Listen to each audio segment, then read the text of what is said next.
धाकड़ खबर बेखौफसमा बेबाक अंदाज। धाकड़ खबर के न्यूज रूम से मैं आपके साथ हूं। अकरम रईस खान कहते हैं कि प्रत्यक्ष को प्रमाण की आवश्यकता नहीं होती। जी हां, ध्यान से सुनिए, गौर से सुनिए कि प्रत्यक्ष को प्रमाण की आवश्यकता नहीं होती। अगर आप कह रहे हैं या आज लोग कहने लगे हैं कि जो जितना बड़ा दंगाई वो उतना बड़ा भाजपाई, तमाम चीजें प्रत्यक्ष तौर पर दिखाई दे रही हैं, प्रमाण रखने की जरूरत नहीं। लेकिन फिर भी मैं आपके सामने प्रमाण रखने जा रहा हूं जिसे देखकर आपको अंदाजा हो जाएगा कि ये तो प्रत्यक्ष रूप से रोज दिखाई देता है, इसके लिए आपको प्रमाण रखने की जरूरत नहीं थी। वीडियो सामने आया है असम के मुख्यमंत्री हेमंत बिस्वा शर्मा का, जो एक संवैधानिक सीट पर बैठा हुआ है। राहुल गांधी को लेकर एक आपत्तिजनक बयान दिया है। पूछा है कि क्या हम राहुल गांधी से कभी पूछते हैं कि वो किसकी औलाद है? क्या इस तरीके का बयान देने के बाद उस शख्स को संवैधानिक सीट पर रहना चाहिए? महिला आयोग इस पूरे मामले में खामोश क्यों है? क्योंकि एक महिला के चरित्र पर भी सवाल खड़ा किया गया है। सीधे बात करें तो सोनिया गांधी के चरित्र पर। इस पूरे मामले को कैसे देखा और समझा जा सकता है और इस बेशरम मुख्यमंत्री के बयान के क्या माने निकलते हैं, ये तमाम चीजें आपके सामने रखने की कोशिश करूंगा। लेकिन उससे पहले इसने एक अजीब और गरीब बयान और दिया।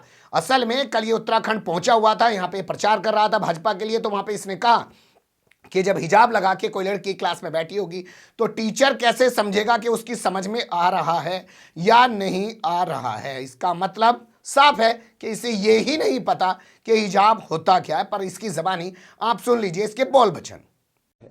अभी जो कर्नाटक में हो रहा है वो ज्ञान का मसला नहीं है। ज्ञान मंदिर में धर्म का मसला घुस गया। तो अगर आप हिजाब पहन के जाते हैं तो टीचर को कैसे मालूम होगा आप समझ रहा है कि नहीं समझ रहा है? अब सोचिएगा, ये मुख्यमंत्री बना बैठा है, पिछली बार शिक्षा मंत्री था ये असम के अंदर, उससे पहले ये पुराना कांग्रेसी हुआ करता था, कांग्रेस से भाजपा में गया और आज सबसे बड़ा दंगाई बनने पर उतार हुए।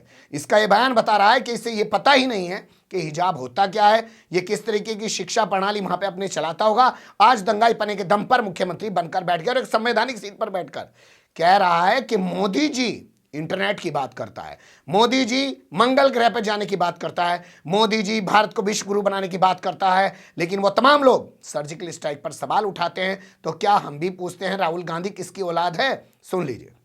देखो आज देश में क्या क्या बात आने लगा है। देश में बात आने लगा है कि हिजाब का बात करो। नरेंद्र मोदी किसका बात करता है?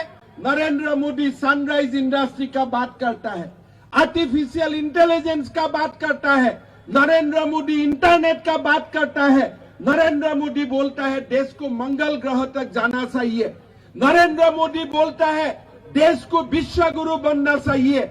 और ये लोग जाके क्या बोलता है मेरा बेटी को आप लोग हिजाब पहनो। अरे भाई ये काम का काम बाद हुआ है क्या?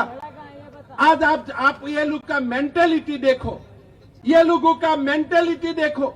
जनरल बिपिन रावत था हमारा उत्तराखंड की गौरव था, देश का गौरव था। उनका नेतृत्व में भारत ने पाकिस्तान में सर्जिकल स्ट्राइक किया। राहुल गांधी क्या बोला? भाई प्रूफ दो, प्रमाण दो। अरे भाई आप कौन सा पिता का बेटा है? कभी हमने प्रूफ मांगा हो क्या? हमने कोई प्रूफ मांगा हो क्या? अरे मेरा सैनिक बल से, मेरा आर्मी से आपका प्रूफ मानने का आपको क्या अधिकार है? मेरा अगर आर्मी बोल दिया कि हमने पाकिस्तान में बम फूटाया तो फूटाया, उसमें क्या? अब यहां पहला सवाल यह खड़ा होता है कि नरेंद्र मोदी अगर मंगल ग्रह की बात कर रहे हैं, भारत को विश्व गुरु बनाने की बात कर रहे हैं, तो क्या ऐसे ही कर रहे हैं? ऐसे ही दंगाई बयान देकर किए जा रहे हैं? अब इस बयान के कुछ माने निकाल लेते हैं। पहला माने ये निकलना चाहिए कि इस शख्स की मानसिकता कितनी जहरीली है, राहुल गांधी और उनके परिवार को लेकर, उनकी माता को लेकर। इस शख्स के खिलाफ अभी तक ये बयान सामने आने के बाद FIR क्यों दर्ज नहीं की गई है? क्योंकि चुनाव आयोग को FIR दर्ज कर देनी चाहिए थी। दूसरे, महिला आयोग को इस मामले में एक्टिव हो जाना चाहिए था, क्योंकि सोनिया गांधी को लेकर इस तरीके का आपत्तिजनक बयान इस शख्स ने दिया और संवैधानिक सीट पर बैठा हुआ, इसको फौरन हटा देना चाहिए था। लेकिन जो जितना बड़ा दंगाई वो उतना बड़ा भाजपाई, ये वाली कहावत पूरी तरह चरितार्थ हो रही है। इसके अलावा बात कर लेते हैं अब नरेंद्र मोदी को लेके, क्योंकि इस मामले में नरेंद्र मोदी की भूमिका पर भी सवाल खड़े हो रहे हैं। आप जानते ही हैं 2017 में गुजरात में चुनाव चल रहा था। सलमान निजामी नाम का एक शख्स जो अपने आप को कांग्रेस का प्रवक्ता या कांग्रेस का समर्थक कहता है, उसने नरेंद्र मोदी से इतना पूछ लिया था कि अच्छा बताओ, राहुल गांधी के पिता राजीव गांधी देश के लिए जान दी, राहुल गांधी की दादी इंदिरा गांधी उन्होंने देश के लिए जान दी, राहुल गांधी के जो दादा हैं पंडित जवाहरलाल नेहरू वो जो हैं इस देश की आजादी के लिए लंबे समय तक जेल में रहे, अपने परिवार का इतिहास बताओ, तुम्हारा परिवार कौन है। सिर्फ इतना पूछा था। और उसमें आप जानते हैं कि किस तरीके से नरेंद्र मोदी ने चुनाव के दौरान गुजरात में क्या क्या कहा था कि वो मुझसे पूछ रहा है कि मेरा बाप कौन है, वो मुझसे पूछ रहा है कि मेरी मां कौन है, वो मेरे चरित्र पर सवाल उठा रहा है। अब यहाँ राहुल गांधी ऐसा तो करेंगे नहीं, ये आप भी जानते हैं कि राहुल गांधी इस जो है सीएम के बयान को लेकर इस तरीके से बोलने लग जाए कि देखो ये मेरे बारे में क्या बोल रहा है, मेरे बाप के बारे में क्या बोल रहा है, मेरी माँ के बारे में क्या बोल रहा है। ये तो ये लोग करते नहीं है, ये इमोशनल ड्रामा तो भाजपाइयों को आता है, क्योंकि वो इसकी आड़ में भी दंगाई बनने की कोशिश करते हैं।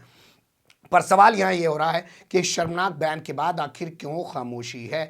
इससे पहले आपने देखा होगा तेलंगाना में भी इसी तरीके का बयान है हेमंत बिस्वा शर्मा ने दिया था, जिसमें कहा था कि लोगों ने उठाकर इंदिरा गांधी को समुद्र में फेंक दिया। हम तो इतिहास पढ़ते आए हैं और पूरी दुनिया बताती है कि इंदिरा गांधी को गोलियों से भून के मौत के घाट उतार दिया गया था। 32 गोलियां उनको राजधानी दिल्ली में उनके घर पर ही मारी गई थी। ये पता नहीं कौन सा इतिहास बता रहा है। और भी इस तरीके से इसने जो बयान दिया है और इसके बाद पूरे मीडिया में खामोशी है, कहीं भी ये खबर आपको ज़्यादा नजर नहीं आएगी।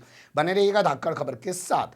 फिलहाल कमेंट्स के रूप में आप लोग अपनी राय दे सकते हैं, खबर को लाइक कर सकते हैं, चैनल को सब्सक्राइब कर सकते हैं और ज़्यादा से ज़्यादा हमारी खबरों को शेयर कर सकते हैं। फिर ऐसे ही किसी सुलगते हुए या उलझते मुद्दे लेकर मैं आपके सामने हूँगा हाजिर। फिलहाल अभी मुझे दें इजाज़त।